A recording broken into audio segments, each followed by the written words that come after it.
आदम और हवा की कहानी बहुत समय पहले की बात है।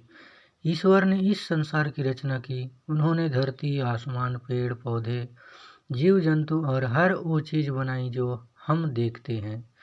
लेकिन ईश्वर चाहते थे कि उनकी इस सुंदर सृष्टि में कोई ऐसा हो जो इस धरती पर उनका प्रतिनिधि बन सके, जो सब कुछ संभाल सके।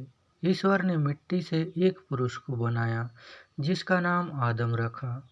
आदम इस ईश्वर की सबसे पहली रचना थे और उन्हें स्वर्ग में रहने के लिए भेजा गया। स्वर्ग में सभी प्रकार की सुख सुविधाएं थी, लेकिन आदम को अकेलापन महसूस होने लगा।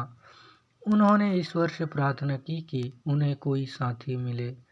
ईश्वर ने उनकी प्रार्थना सुन ली और आदम की एक पसली से एक स्त्री को बनाया जिसका नाम हवा रखा। हवा आदम की साथी बनी और दोनों स्वर्ग में खुशी से रहने लगे। स्वर्ग में एक विशेष पेड़ था जिसके फल को खाने से ईश्वर ने मना किया था। उन्होंने आदम और हवा से कहा था कि वे इस पेड़ का फल कभी ना खाएं, वरना उन्हें स्वर्ग से निकाल दिया जाएगा। एक दिन शैतान ने सांप का रूप लेकर हवा को बहकाया।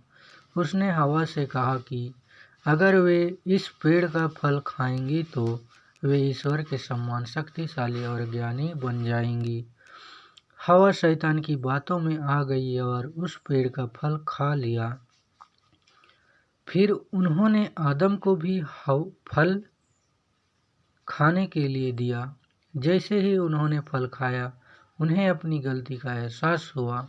वे डर गए और खुद को छिपाने की कोशिश करने लगे, लेकिन ईश्वर ने उनकी गलती को देख लिया। ईश्वर ने आदम और हवा को स्वर्ग से निकाल दिया और उन्हें धरती पर भेज दिया। धरती पर आदम और हवा ने मिलकर जीवन की शुरुआत की। दोनों ने मेहनत की, अपनी गलतियों से सीखा और धरती पर मानव जाति का विकास किया। यही कारण है कि आज हम सभी आदम और हवा की संतान माने जाते हैं।